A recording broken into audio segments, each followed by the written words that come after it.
I walked in to find my daughter sitting on the floor, holding her arm. "He's a boy," my in-laws said. She must have said something. Then they made her apologize to the cousin who hit her. I smiled, picked her up, and left without a word. 2 days later, they got a call that changed everything. My daughter's bruised arm screamed a truth she was too terrified to voice. But what happened next, what her own grandmother demanded, that ignited a quiet fury in me, a rage I never knew I had. They'd always seen me as Delilah, the easygoing illustrator who just made pretty pictures and kept the peace. They'd forgotten that even the gentlest creatures become dangerous when their children are threatened.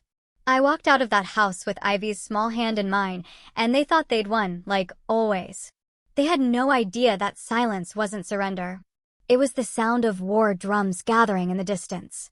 You know me, Delilah, freelance artist, full-time single mom. My life's all about deadlines, spilled paint, and making sure my daughter, Ivy, feels safe. Especially since her dad, Ronan, and his family, well, let's just say we've been walking on eggshells around them for years since Ronan and I divorced 3 years ago. I've always tried to keep some semblance of family for Ivy's sake, but it was a tightrope walk with people who never thought I was good enough. "Do I have to go to Grandma Judith's?" Ivy asked that day, her voice small. She was 8, meticulously packing her overnight bag for the weekend at her grandmother's estate. "Can I just stay with you? I could help with your new project." I knelt beside her. "Honey, it's family. Your cousins will be there." Her eyes dropped to the floor. Looking back, that tiny hesitation, the way her eyes dropped, that should have been my first blazing red flag. But I pushed it aside, just like I'd been trained to do. Their estate? Picture 3 acres of old money, manicured lawns, and a vibe that screams, "We're better than you." Judith, Ronan's mom, was already on the front steps, silver hair perfectly coiffed, arms crossed, appraising my beat-up Honda with thinly veiled disdain. "We were beginning to wonder if you'd forgotten," she said, her smile tight as her gaze swept over Ivy's jeans. "The other children are already dressed for dinner." I just replied evenly, "We're right on time, Judith." 5, as agreed. Inside, at the mention of her cousin Cashin, Ivy's shoulders tensed. Cashin was Judith's golden boy, her other son's kid. 10 years old, a dazzling smile for adults, and something else entirely for other children, I was beginning to suspect. Ronan, of course, wasn't there. "He's on a call," Judith dismissed. Business doesn't stop for weekend visits. My ex-husband always prioritized the family investment firm over everything, including his marriage, including his daughter. From the back patio, I heard children playing. I glanced through the French doors and saw several kids, but Cashin stood apart, watching 2 younger ones on the swing set. Something about his posture felt wrong. "Maybe I should say hello before I go?" I suggested. Judith's hand fluttered dismissively. "They're fine. Children need to socialize without parents hovering." As if on cue, a sharp cry echoed, followed by tearful protests. Through the glass, I saw a small boy on the ground, Cashin standing over him. Judith called sharply, "Cashin, help Tyler up now." Then, turning to me with that tight smile, she added, "Boys will be boys. Some children just need firmer hands than others to learn proper behavior." The comment hung in the air, its implication clear. My parenting was soft. Lesser. I knelt to hug Ivy goodbye. "Call me if you need anything, okay? I'm just a phone call away." Her arms tightened around my neck. "Can you stay, just for a little while?" Judith interjected. "Your mother has her own plans, I'm sure." I actually didn't. My weekend would be filled with work and quiet worry. But I'd learned long ago that arguing with Judith only made things worse. "I'll see you Sunday evening, sweetheart. We'll make brownies." Ivy nodded, eyes downcast. Just before they stepped outside, I heard Judith murmur, "Now remember what we talked about. No tattling about little disagreements. Family handles things privately." That knot in my stomach tightened. But for years, I'd doubted my own gut in that house. Ronan always told me I was overreacting, overthinking, over everything. So I smiled, waved, and left my daughter there. For 2 days, I buried myself in illustrations for a children's book about brave forest animals. I checked my phone constantly, but Ivy didn't call. By Sunday afternoon, I couldn't wait any longer. I arrived at the Fallner estate a full hour before pickup. The front door was locked, but I knew they'd be in the back living room or patio. I walked around to the side gate, entered the code I still remembered, and quietly made my way across the stone path. Voices drifted through the open patio doors. Judith's commanding tone. A child sobbing. And then, words that stopped me cold. You need to apologize to Cashin right now, Ivy. You provoked him. Boys don't just act that way for no reason. I stepped through the doorway. The scene before me burned into my memory. Ivy, sitting on the floor, holding her arm against her chest. Cashin, standing over her, arms crossed, a smug expression on his face. Judith, kneeling beside Ivy, her hand gripping my daughter's shoulder. Say you're sorry for upsetting him, Judith insisted. Ivy looked up, saw me, and her eyes filled with tears. Mom, what happened? My voice was deadly quiet. Judith straightened, her composure never wavering. Just a little disagreement. Ivy took Cashin's game without asking, and he got upset. We're resolving it. I crossed the room in 3 steps and gently helped Ivy to her feet. Let me see your arm, sweetheart. She reluctantly extended it. A red mark wrapped around her forearm. The clear imprint of fingers. My blood ran cold. It was an accident, Judith said smoothly. Children play rough sometimes. Ivy needs to learn that her actions have consequences. I gathered Ivy's belongings with one hand, keeping the other around my daughter's shoulders. My mind raced with all the things I wanted to say, the accusations I wanted to hurl. But Ivy's trembling body against mine kept me focused. We're leaving, I said simply. Delilah, there's no need for drama. Judith's voice hardened. This is exactly the kind of overreaction that. I turned to her, cutting her off with a look that silenced even the formidable Judith Fallner. We're done here. As we walked out, Cashin called after us, bye, crybaby. Judith didn't correct him. In the car, Ivy stared out the window, silent tears tracking down her cheeks. It wasn't until we were home, safe in our small but warm kitchen, that the whole story spilled out. It's not the first time, she whispered, her voice catching. Cashin pinches me when no one's looking. He pushed me down the last time, too. And her voice dropped even lower. Last month, he locked me in the coat closet for almost an hour. Each word was like a knife to my heart. Why didn't you tell me, baby? I asked, tears stinging my own eyes. Grandma Judith said I shouldn't be a tattletale, she said. She said I need to be stronger and stop provoking him. And my dad? Dad said the same thing when I tried to tell him. I held her close, my mind racing. All those times she'd been reluctant to go for visits. The way she'd grown quieter after weekends with the Fallners. How could I have missed it? That night, after Ivy was asleep, I documented everything. I photographed the marks on her arm. I wrote down every detail she'd shared. And I made a promise to myself and to her, never again would I ignore my instincts. Never again would I let anyone hurt my child and call it normal. The next morning, I called my friend Mavis, one of the best family lawyers in the county. I need your help, I told her. And I need you to tell me honestly if I'm overreacting. After hearing everything, Mavis's response was immediate. Powerful. You're not overreacting, Delilah. You're finally reacting. 2 days later, Judith Fallner received a visit from Child Services. That's when the backlash started. You have absolutely no proof of any of this. Ronan's voice crackled through my phone speaker, cold and dismissive. Cashin is a normal, active boy. Ivy has always been sensitive, like you. I stared at the photos on my kitchen table, the fading bruise on Ivy's arm, the scratch on her back she'd shown me. This isn't about sensitivity, Ronan. It's about safety. It's about you trying to drive a wedge between Ivy and her family, he countered. Mother told me how you stormed out yesterday, how you're blowing a simple children's disagreement into some dramatic crusade. I closed my eyes, fighting the familiar pull of self-doubt they'd always been so good at instilling in me. Your mother forced our daughter to apologize to a boy who hurt her. Tell me how that's okay. Cashin's just a boy, Delilah. Boys play rough sometimes. Ivy needs to toughen up a bit. After we hung up, I sat at my kitchen table for a long time. Memories washed over me. How many times during our marriage had Ronan minimized my feelings? How often had Judith stepped in to explain why I was wrong? Too emotional, too much. I'd spent years shrinking myself to fit into their world. And now they expected Ivy to do the same. Not anymore. The next morning, I sat with Ivy's school counselor, Miss Winters, a woman with kind eyes and a no-nonsense attitude. Ivy's been quieter lately, she confirmed, reviewing her notes.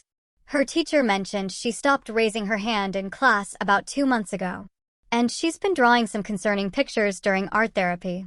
She showed me several drawings, dark scribbles overwhelming smaller figures, a small girl locked in what looked like a box, while a larger figure stood guard outside. Has she talked about these? I asked, my throat tight. Not directly, but when I asked her about feeling safe, she said she feels safe at home with you. And at school. Miss Winters paused meaningfully. She didn't mention feeling safe at her father's family's home. By the time we finished talking, Miss Winters had made her position clear. I'll need to file a mandatory report, Miss Wren.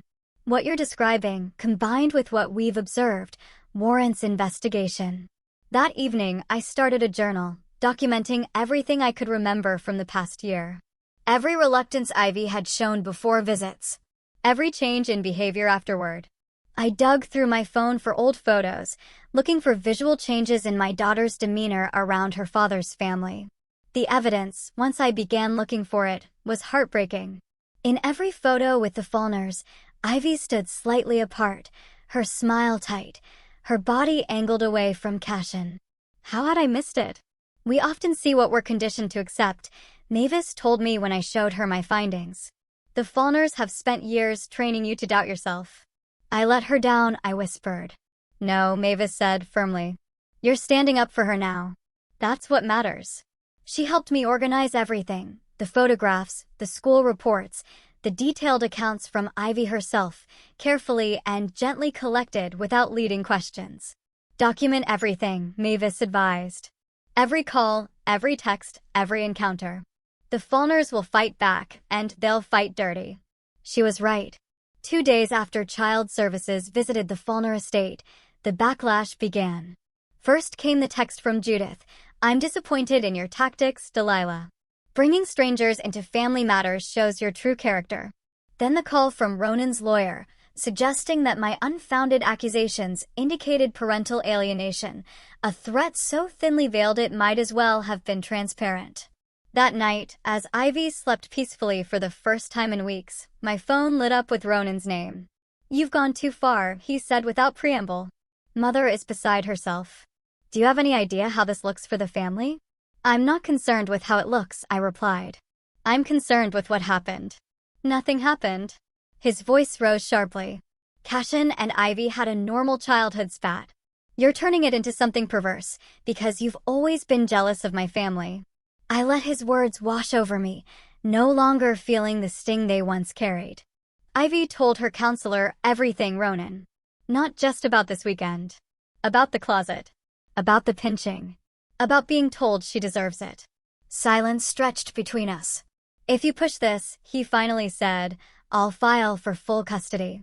I'll tell the court you're mentally unstable, that you're poisoning our daughter against her family.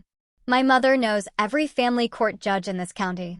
Then it's a good thing we're not filing in this county, I replied, repeating what Mavis had told me earlier. Goodbye, Ronan. The next week passed in a blur of appointments. Ivy with her new therapist, me with Mavis, both of us together with a family advocate assigned by the court. I took time off work, letting some deadlines slide, to focus entirely on protecting my daughter. Miss Wren, Ivy's teacher, Mrs. Bennett, caught me after school one afternoon.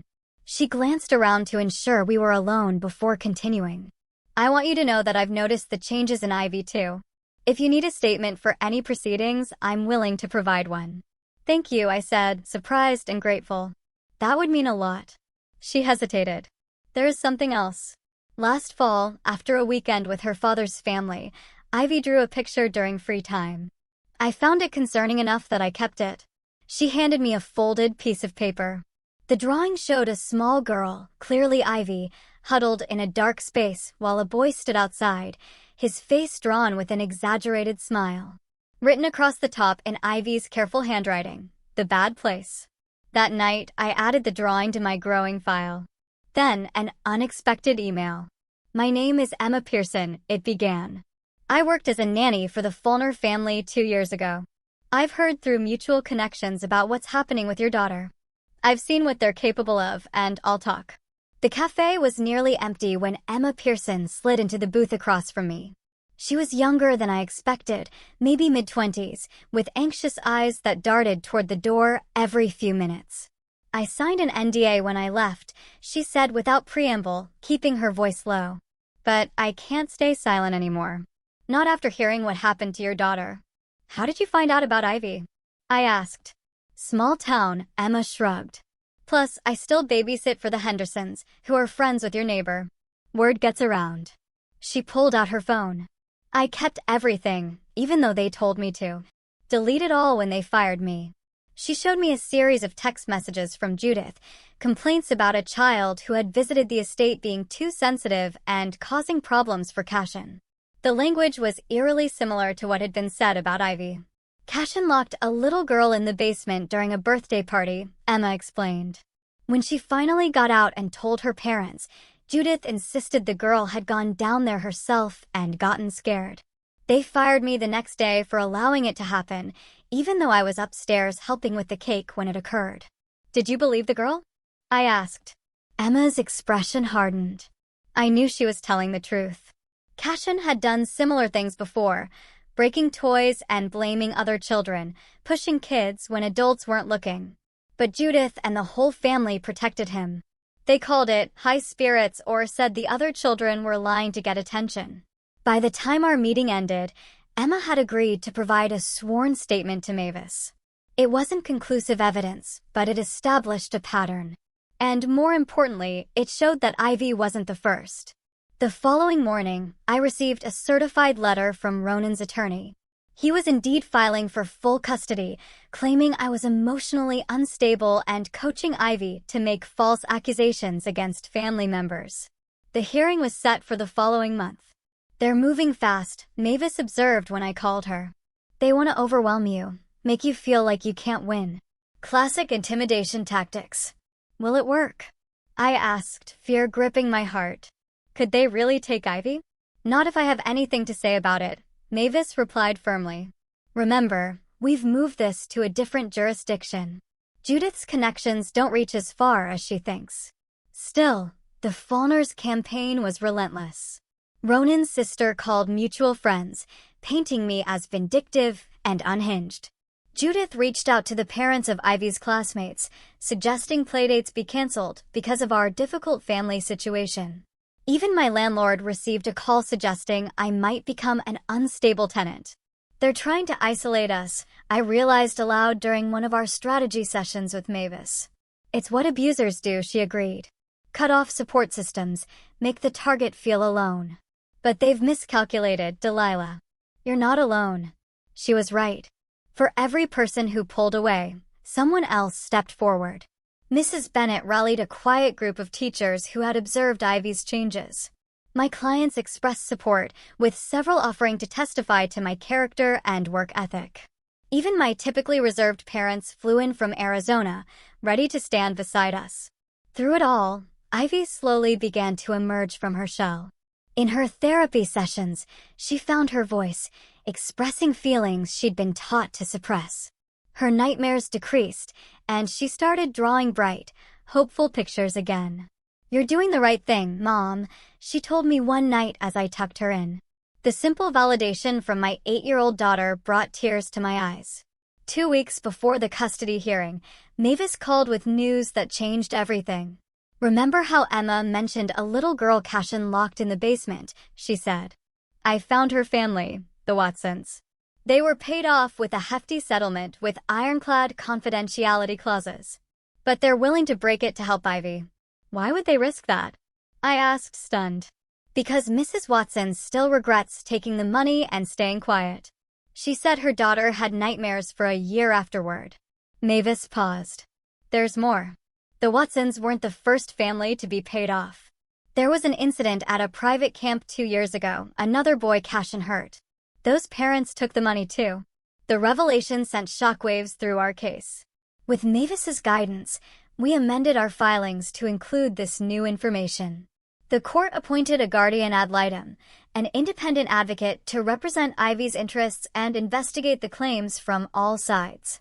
Predictably, the Faulkners fought back even harder.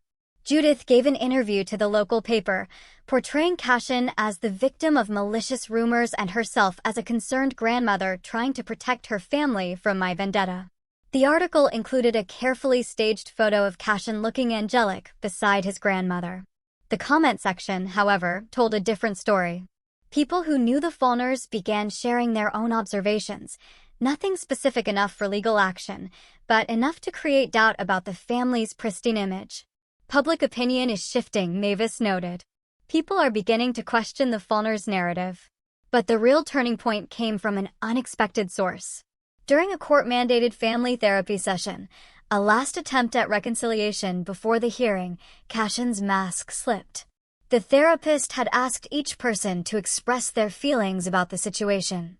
When it was Cashin's turn, he looked directly at Ivy and said, "She's a liar. She's always been a liar, and when this is over, she'll be sorry." The threat hung in the air, so explicit that even Ronan looked uncomfortable. The therapist immediately documented the interaction, and the guardian ad litem present for the session requested an emergency hearing. That night, as I tucked Ivy into bed, my phone pinged with a message from an unknown number. When I opened it, my hands began to shake. It was a video clip. Security footage from inside the Faulkner estate, clearly showing Cashin pushing Ivy to the ground and twisting her arm while Judith watched from the doorway, doing nothing to intervene.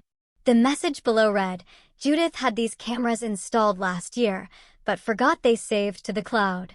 I can't come forward, but I couldn't let them win. Good luck." I immediately forwarded it to Mavis, who responded within minutes. "This changes everything.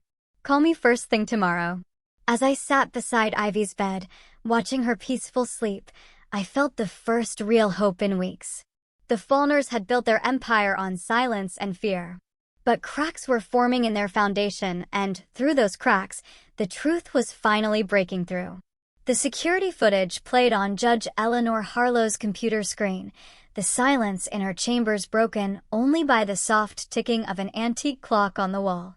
Mavis and I sat across from her desk, barely breathing as we watched Cashin push Ivy down, twist her arm, and walk away laughing while Judith stood in the doorway, witnessing everything. When the video ended, Judge Harlow removed her reading glasses and pinched the bridge of her nose. "How did you obtain this footage, Miss Carson?" Mavis straightened. "It was sent anonymously to my client, Your Honor. We believe it's from the Faulkners' home security system." Anonymously, the judge's tone was skeptical. "And you have no idea who might have access to the system?" "No, Your Honor," I answered truthfully. "But the metadata confirms it was recorded on the Sunday in question, and the faces are clearly visible." Judge Harlow tapped her pen against her legal pad. "This changes the complexion of the case significantly. I'm ordering an emergency hearing for tomorrow morning, 9 a.m. sharp. I want all parties present." Outside the courthouse, Mavis squeezed my hand. "This is it, Delilah. The footage corroborates Ivy's account exactly. Even the Faulkners can't explain this away." I wanted to believe her, but years of being undermined by the Faulkners had taught me caution. "They'll try. Judith always has an explanation." "Not this time," Mavis said with quiet confidence. "Not with Judge Harlow. She's known for protecting children above all else." That night, as Ivy slept at my parents' house, safely away from the storm brewing around her, I sat at my kitchen table and opened my laptop. For weeks, I'd been keeping a private journal online, documenting our journey through this nightmare. Tonight, after careful consideration, I made it public. I didn't name names. I didn't share the video. I simply told our story, how a mother discovered her child was being abused by a family member, how the powerful family closed ranks, and how the system could either protect or fail the most vulnerable among us. I titled it "When They Tell You to Apologize for Being Hurt" and posted it anonymously on a parenting forum before going to bed. By morning, it had been shared thousands of times. "Did you see this?" Mavis texted me, sending a link to a local news site. My story had been picked up by a reporter who specialized in family court cases. The headline read, "Anonymous Mother Fights Wealthy Family Over Alleged Child Abuse." My heart raced as I read through the article. Though no names were used, anyone who knew the Faulkners would recognize the description. The reporter had done additional research, interviewing child psychologists about the dynamics described and adding context about how financial privilege often influenced family court outcomes. "I didn't expect this," I told Mavis when we met outside the courthouse. The morning was crisp, the sky a clear, hopeful blue that seemed at odds with the tension of the day ahead. "Sometimes the truth needs witnesses," she replied. "You gave people permission to see what often happens behind closed doors." Inside the courtroom was more crowded than I expected. The Faulkners had arrived in force. Judith, stone-faced and elegant in a tailored suit. Ronan, looking uncomfortable but determined, and their lawyer, Harrison Wells, a man known for representing the town's elite and their most delicate matters. I was surprised to see Cashin present, sitting beside his grandmother, wearing a blue blazer that made him look like a miniature businessman. He caught my eye and smirked. The gesture chilled me. Judge Harlow entered, and the proceedings began with a formality that belied the emotional charge in the room. Wells spoke first, immediately objecting to the video evidence. "Your Honor, this footage was obtained illegally and should be inadmissible. Furthermore, we have reason to believe it has been edited to present an incomplete picture of events." Judge Harlow raised an eyebrow. "Are you suggesting the video has been doctored, Mr. Wells?" "Not doctored, Your Honor, but selectively edited. What happened before this incident is crucial context. What context would justify an adult watching a child assault another child?" Mavis countered, her voice calm but razor-sharp. Wells ignored her, addressing the judge directly. Mrs. Faulkner was just entering the room and hadn't fully assessed the situation. These children have a history of rough play. What looks concerning to an outsider is simply part of their normal interaction. Judge Harlow's expression remained neutral. "I'd like to hear from Mrs. Faulkner directly on this matter." Judith took the stand with practiced grace, smoothing her skirt as she Saturday, "Your Honor, I love both my grandson and my granddaughter dearly. What you saw in that video was unfortunate, but it was the culmination of an afternoon of provocation. Ivy had been teasing Cashin, taking his belongings, challenging him. My blood boiled at the lies, but Mavis's hand on my arm kept me seated. And your response to seeing your grandson push and twist the arm of your granddaughter was to have her apologize to him?" Judge Harlow asked. Judith didn't flinch. "I believe children need to understand their role in conflicts. Ivy needed to recognize that her actions have consequences. So you're teaching her that being physically assaulted is a natural consequence of what you call teasing?" For the first time, Judith looked uncomfortable. "That's not what I meant, Your Honor." "Then what did you mean, Mrs. Faulkner?" Before Judith could answer, the courtroom door opened. A middle-aged woman I'd never seen before slipped in and took a seat in the back row. Something about her entrance caught Judge Harlow's attention. "Let's hear from Ivy's court-appointed counselor," the judge said, shifting gears. "Dr. Morgan, please take the stand." Dr. Emily Morgan, a child psychologist who had been working with Ivy for the past 3 weeks, approached the witness box. After being sworn in, she spoke with quiet authority about her sessions with my daughter. "Ivy exhibits clear signs of anxiety specific to interactions with her cousin Cashin and her grandmother Judith. She has described multiple incidents of bullying and physical aggression from Cashin, and perhaps more disturbingly, a pattern of adults dismissing her concerns and forcing her to accept the abuse as normal." "Objection," Wells interrupted. "Dr. Morgan is presenting hearsay from a child who may have been coached, Your Honor." "Dr. Morgan," she responded before the judge could rule, "I've been evaluating children in traumatic situations for 15 years. I'm well-versed in recognizing coaching. Ivy's accounts have been consistent, detailed, and accompanied by emotional responses that cannot be faked by a child her age." Judge Harlow nodded. "Objection overruled. Please continue, Doctor." Dr. Morgan described how Ivy had created a sand tray scene during therapy, a recognized technique for children to express emotions they can't verbalize.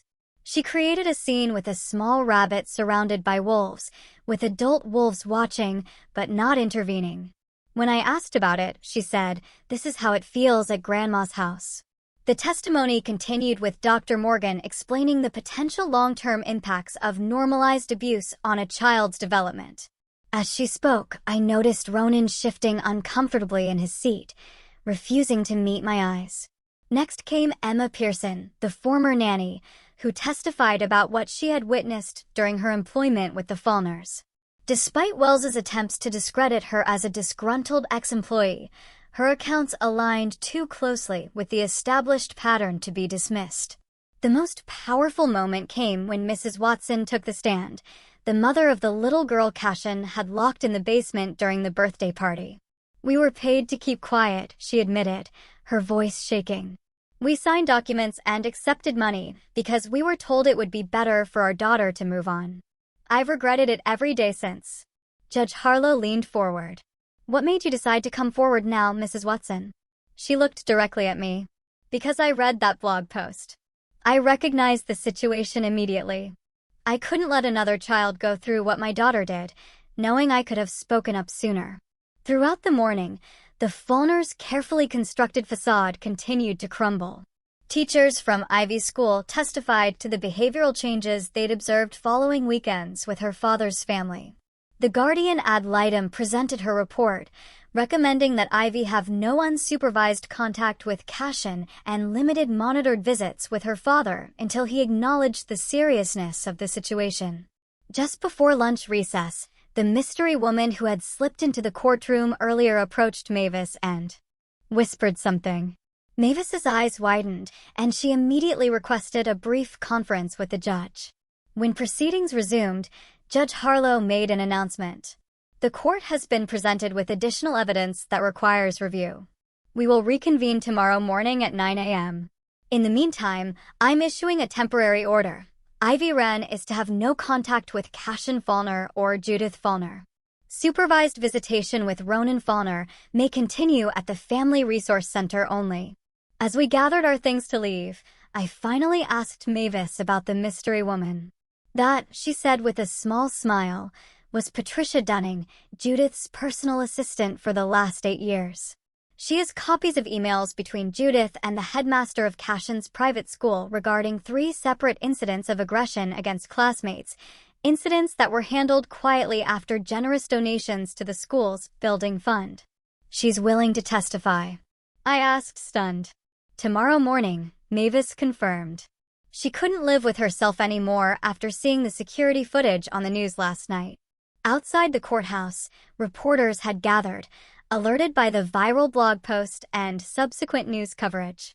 Judith brushed past them with a curt no comment, while Ronan ducked into a waiting car. I hesitated, unsure how to handle the attention. Mavis guided me through with a simple statement: "We're grateful the court is giving this matter the serious attention it deserves. Our only concern is the welfare of a child who deserves to feel safe with all family members." That evening, I sat with Ivy on our back porch swing, watching fireflies emerge in the growing dusk. I'd explained, in age-appropriate terms, what had happened in court. "Does this mean I never have to see Cashin again?" she asked, her small voice hopeful. "I don't know yet, sweetheart, but I promise you won't be alone with him ever again." She leaned against me, her body relaxing for the first time in weeks. "I told Mrs. Bennett what was happening once," she confessed. "She said I should tell you. But I was scared." "Scared of what, honey?" "That no one would believe me. Grandma Judith always says I make things up." I hugged her close. "I believe you, Ivy. I will always believe you." The next morning, as Patricia Dunning's testimony unfolded, I watched the Fallners' lawyer grow increasingly desperate. He objected repeatedly, questioned her motives, even implied she had stolen private correspondence, tactics that only made Judge Harlow's expression grow sterner. By noon, the evidence was overwhelming. Judge Harlow called a brief recess before delivering her ruling. In the hallway outside, to my surprise, Ronan approached me alone. "Delilah," he began, his voice uncharacteristically uncertain. "I need to say it," I interrupted. "You had years to listen to Ivy. Years to protect her." "I didn't know. You didn't want to know," I corrected him. "There's a difference." His shoulders sagged. For a moment, I glimpsed the man I'd once loved, before his family's influence had corrupted him completely. "What happens now?" he asked. "Now," I said quietly, "you decide what kind of father you want to be. One who protects his daughter, or one who protects his mother's pride." When court resumed, Judge Harlow's ruling was decisive. Full temporary custody was granted to me, with Ronan allowed supervised visitation only after completing parenting classes and acknowledging the abuse. Judith and Cashin were subject to a no-contact order pending Cashin's completion of an intensive therapeutic program. "This court takes the safety of children extremely seriously," Judge Harlow stated. "The evidence presents a disturbing pattern not just of a child's aggression, but of adults enabling and normalizing harm. This ends today." As we left the courthouse, the late afternoon sun broke through the clouds, casting long shadows across the steps. Mavis hugged me tightly. "This is just the beginning," she whispered, "but it's a good beginning." On the drive home, my phone buzzed with notifications. The story had exploded beyond our small town, picked up by national outlets focusing on how wealth and power can shield abusers. I turned off my phone, unwilling to let the spotlight distract from what mattered most. My daughter was safe. And for the first time in years, she knew without doubt that her voice had been heard. 3 months after Judge Harlow's ruling, autumn had returned to Oregon, painting the landscape in fiery hues that matched the transformation in our lives. Ivy and I sat in Dr. Morgan's office for what would be our final required session under the court's orders. "I'd like to hear from both of you about the changes you've experienced," Dr. Morgan said, her kind eyes moving between us. Ivy, now more confident in expressing herself, spoke first. "I don't have bad dreams anymore, and I started raising my hand in class again." "That's wonderful." Dr. Morgan smiled. "What about at home?" "Mom and I have pizza and movie nights on Fridays, and I'm taking art classes on Saturdays." Her face brightened. "I drew a whole comic book about a girl superhero who can turn invisible but decides to be seen." My heart swelled with pride at the progress she'd made. When it was my turn, I struggled to articulate the profound shift in our lives.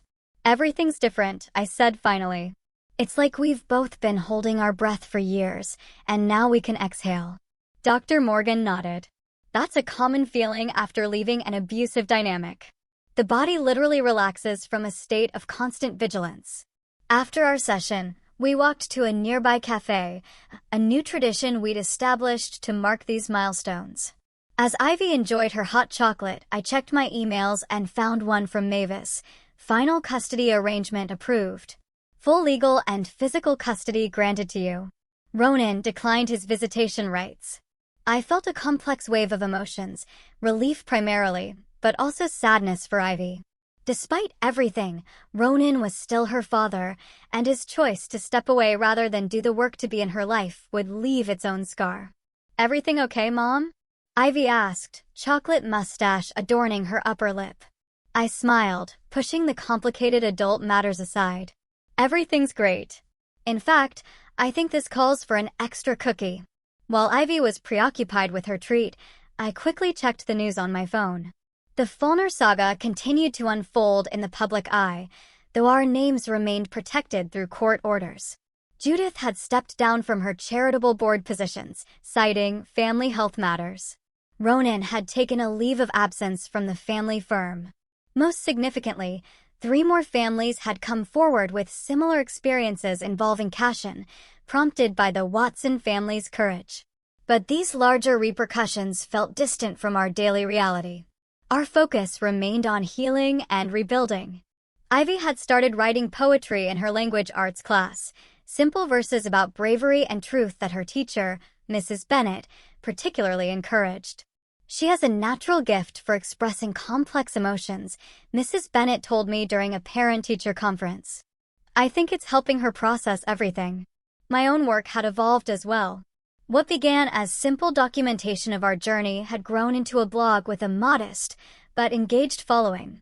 I wrote about recognizing gaslighting in family dynamics, supporting children through trauma, and navigating a legal system that often favored those with resources.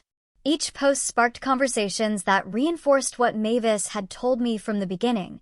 We were far from alone in this experience.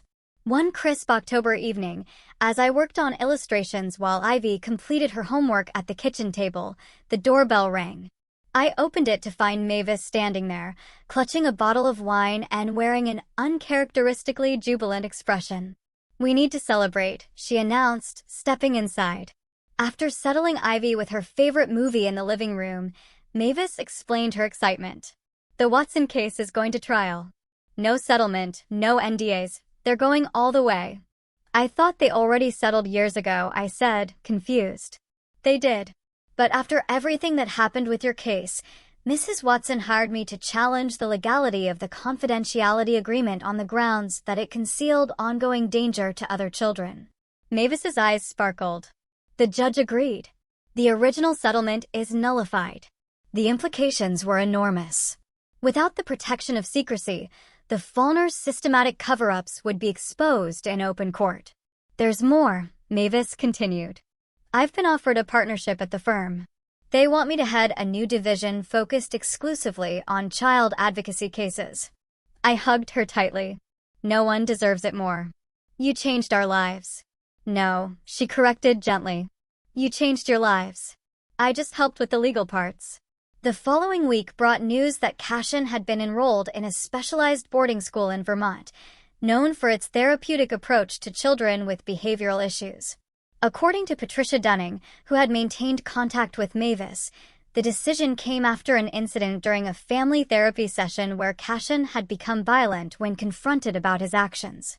"It should have happened years ago," Patricia told us over coffee, but Judith couldn't bear the thought of anyone seeing her golden boy as flawed. I felt no satisfaction in Cashin's struggles, only hope that he would finally receive the intervention he needed before his patterns became permanently entrenched. He was, after all, still a child shaped by the dysfunctional adults around him. In late November, Ivy's teacher entered her poem, "I'm Not Sorry," into a statewide contest for elementary students. When the email arrived announcing she'd won first place in her age group, Ivy danced around our kitchen, her joy infectious. "They want to publish it in a real book, Mom," she exclaimed, "with other kids' poems."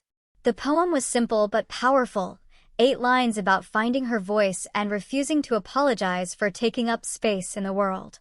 Reading it, I saw not just healing, but transformation. Ivy wasn't merely recovering from trauma, she was forging it into something beautiful and strong. The award ceremony was scheduled for December at the state capitol. As we made plans to attend, I received an unexpected email from Ronan, the first direct communication since he declined his visitation rights. "I've been in therapy," he wrote. "I'm beginning to understand how much damage my family's dynamics have caused. I don't expect forgiveness, but I wanted you to know I'm finally facing the truth. Congratulations to Ivy on her poetry award. She deserves every good thing." I didn't respond immediately, unsure what place, if any, Ronan should have in our lives moving forward. That decision would require careful consideration of Ivy's needs, above all else. The day before the poetry ceremony, a heavy envelope arrived from Mavis's office. Inside was the final court order, officially documenting the termination of the Faulkners' access to Ivy, along with a personal note from Judge Harlow. "Your courage has already protected other children," she wrote. "Never doubt that speaking up was the right choice." That night, as I tucked Ivy into bed, she asked a question that caught me off guard. "Mom, is Cashin ever going to say sorry for hurting me?" I sat on the edge of her bed, considering how to answer truthfully while honoring her need for closure. "I don't know, sweetheart. Sometimes people aren't ready to face the wrong things they've done." She nodded thoughtfully. "That's okay. I don't need a sorry anymore. I know it wasn't my fault." I kissed her forehead, marveling at her wisdom. "That's right. It was never your fault." As she drifted off to sleep, I stood in her doorway, watching her peaceful face. The journey had been brutal, but the outcome, this child, safe and confident in her worth, was worth every battle. The next morning, as we prepared for the poetry ceremony, I received a text from Patricia. "Judith announced retirement today. Stepping down from family business completely. The empire is crumbling."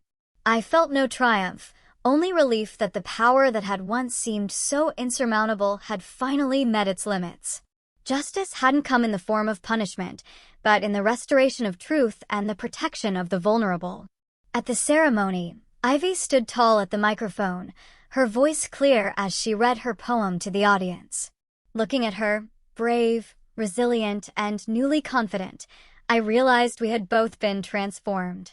The quiet mother who once doubted her instincts had found her voice alongside her daughter. As we drove home through the winter twilight, Ivy clutched her award certificate and yawned. "I'm proud of us, Mom," she said sleepily. "Me too, baby," I whispered. "Me too." Spring arrived with a gentle persistence, coaxing new growth from winter-hardened ground. In the 6 months since Ivy's Poetry Award, our lives had settled into a rhythm that felt both ordinary and miraculous after the turbulence we'd weathered. I stood at my easel by the window, adding final touches to an illustration of a young girl releasing paper lanterns into a night sky. The piece was part of a children's book about finding courage, my first major project since refocusing my career. My phone buzzed with a text from Mavis. "Check your email." Urgent but good. I smiled, accustomed to my friend's enthusiastic communication style since becoming partner at her firm. Mavis had channeled her formidable energy into building the Child Advocacy Division into a force within the regional legal community. The email contained a formal invitation, keynote speaker request, Pacific Northwest Conference on Emotional Abuse and Protective Parenting. "They want me to speak," I murmured in disbelief. My blog had grown beyond my wildest expectations, evolving from personal catharsis into a resource for parents navigating similar waters. The comment section had become a community of support for families dealing with gaslighting, bullying, and the complex legal systems meant to protect children. Still, speaking at a professional conference felt like a leap into unknown territory. As I contemplated the invitation, Ivy burst through the front door, backpack bouncing, a wide smile on her face. "Mom, Mrs. Bennett says they're publishing my poem in a real literary journal. Not just a contest book, a real one that goes to libraries." I set aside my own news to celebrate hers. "That's incredible, honey." "Which poem?" "I'm Not Sorry," she said proudly. "And they want me to write a little paragraph about what inspired it." We sat at the kitchen table with notebooks and colored pens, our tradition for important writing projects, and worked together on her author's statement. At 10 years old, her birthday had passed in January, Ivy had developed a thoughtfulness that sometimes caught me off guard. "I want to say it's for kids who get told to be quiet," she said, chewing her pencil eraser, "but I don't want to sound mad." "You can be truthful without being angry," I suggested. "What's the most important thing you learned?" She considered this. "That feeling bad when someone hurts you doesn't mean you did something wrong." Her simple wisdom brought tears to my eyes. "That's perfect, Ivy." "Right. Exactly that." Later that evening, after Ivy was asleep, I called Mavis to discuss the conference invitation. "You have to do it," she insisted. "Your perspective is unique. You're not a therapist or a lawyer. You're a mother who found her way through the maze. People need to hear that voice." "What would I even say?" I asked, doubt creeping in. "The truth," Mavis replied simply. "Just like you've been doing all along." 2 weeks later, an email arrived from a publishing agent who had discovered my blog. "Your writing on family dynamics and healing resonates deeply with readers," she wrote. "I believe there's a book here that could help countless families. Would you consider a proposal?" The opportunities arriving now seemed surreal compared to where we'd been a year earlier, isolated, doubted, and fighting a system that favored the powerful. Yet each step had followed naturally from the one before. The documentation that became a blog, the blog that found an audience, the audience that created community. I accepted both the speaking engagement and the book proposal, sensing that our experience had purpose beyond our own healing. If our story could illuminate the path for even one family trapped in similar darkness, the pain would transform into something meaningful. Spring melted into summer, and with it came an unexpected email from Ronan. He had completed intensive therapy and was requesting a monitored meeting, not with Ivy, but with me. "I understand if you refuse," he wrote, "but I have things I need to say. for my own accountability if nothing else. After consulting with Dr. Morgan, I agreed to meet at a neutral coffee shop downtown. The man who arrived was both familiar and unrecognizable, Ronan's features, but without the arrogance and defensiveness that had defined him for so long. "Thank you for coming," he said, hands wrapped around his coffee mug. "I've been working through a lot in therapy, understanding how my mother's influence shaped my behavior, my values, my failure as a father and husband." I waited, neither encouraging nor discouraging his confession. "I should have protected Ivy," he continued. "I should have stood up to my mother years ago, not just about Cashin, but about how she treated you, how she taught me to treat you."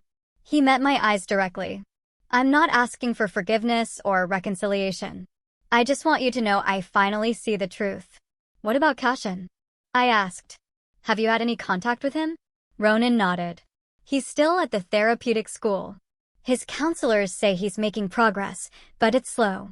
Years of being told his behavior was acceptable created deep patterns." He paused. "I visit him monthly. I'm trying to model something different than what my mother showed him." As we talked, I realized Ronan was genuinely changed, not completely healed, but awakened to truths he'd spent a lifetime denying. Still, when he cautiously asked about seeing Ivy again, I was clear. Being a father isn't genetic, Ronan. It's earned through consistent care and protection. If you want a relationship with Ivy someday, you'll need to prove you've truly changed. Over time, he accepted this without argument, perhaps the most convincing evidence of his transformation. By late summer, my illustration work had taken a new direction. The emotional depth of our journey had infused my art with an authenticity clients responded to. I was commissioned to create a series of images for a children's hospital, scenes of courage, hope, and healing that would decorate the walls of the pediatric wards. Ivy, too, was flourishing. She'd begun volunteering at a community art center, helping younger children with projects while developing her own skills. Her first mural, a collaborative piece with other young artists, depicted a girl holding a glowing lantern that illuminated a path through a dark forest. When the director asked about the symbolism, Ivy explained, "Sometimes you have to make your own light to find your way out." The Child Advocacy Center where Ivy had received therapy invited me to join their parent advisory board, where I helped shape programs for families navigating the aftermath of various forms of abuse. Working alongside professionals who had once guided us through our darkest days felt like completing a circle, from help to helper. In September, I received word that Judith Faulkner had been quietly removed from the boards of several prominent family foundations following the public settlement of the Watson lawsuit. The family's carefully constructed facade of philanthropic virtue had crumbled under the weight of revealed truth. I took no pleasure in their downfall, but I celebrated the cultural shift it represented. Powerful families could no longer count on silence and intimidation to shield them from consequences. The week before my keynote speech at the conference, I received a surprising invitation from Patricia Dunning. She had left the Faulkner's employment and accepted a position with a nonprofit focused on family healing. Ironically, an organization once heavily funded by Judith's donations. They needed someone who understands how abuse can hide behind privilege, she explained over lunch, and I needed to use what I witnessed for something good. The conference itself was both terrifying and exhilarating. Standing before a room of therapists, lawyers, judges, and parents, I shared our story, not as victims, but as witnesses to a truth larger than ourselves. That protecting children requires adults willing to stand firm against powerful systems designed to maintain the status quo. The most dangerous words I ever heard, I told the audience, were "she provoked him" and "apologize for upsetting him." Those words taught my daughter that her pain was less important than a boy's anger. That being hurt was her fault. It took every ounce of courage I had to say no more. The standing ovation that followed was overwhelming, but the conversations afterward, with parents who saw their own struggles reflected in ours, were what truly mattered. One evening in late October, exactly 1 year after Judge Harlow's final ruling, Ivy asked if we could go stargazing. We drove to a quiet spot outside town, spread a blanket on the grass, and laid back to watch the vast canopy of stars emerge. "Do you ever think about them?" Ivy asked after a long, comfortable silence. Grandma Judith and Dad and Cashin? Sometimes, I admitted. I hope they're healing in their own ways. She nodded thoughtfully. Mrs. Bennet says holding on to anger is like drinking poison and expecting someone else to get sick. I smiled in the darkness. That's pretty wise. I'm not angry anymore, she said. I don't know. Glad we're here instead of there. I reached for her hand, squeezing it gently. Me too. As shooting stars streaked across the October sky, I thought about the journey that had brought us to this peaceful moment. From the frightened mother who once doubted her own perceptions to the woman who had found her voice by defending her child's right to safety and truth. It hadn't been about revenge or even justice in the conventional sense. It had been about restoration, rebuilding what had been broken, reclaiming what had been stolen, the right to say no, the courage to be believed, the freedom to heal.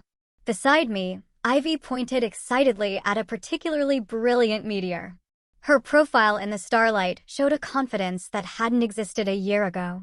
Whatever challenges lay ahead, I knew with bone-deep certainty that she would face them standing tall, never again apologizing for taking up space in the world. Make a wish, I whispered. She closed her eyes for a moment, then opened them with a smile. Already did. I didn't ask what she'd wished for. Some things don't need to be spoken aloud to be perfectly understood. As we packed up our blanket and headed home, Ivy hummed softly beside me.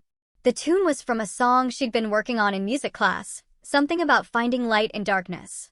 The night sky stretched endlessly above us, stars illuminating the road ahead. They had told her to say sorry for being hurt. I had taught her never to be sorry for speaking up. And in that truth, we had both found our way forward, one brave step at a time. So, when was the last time you stayed silent to keep the peace, only to realize your voice was the very weapon you needed?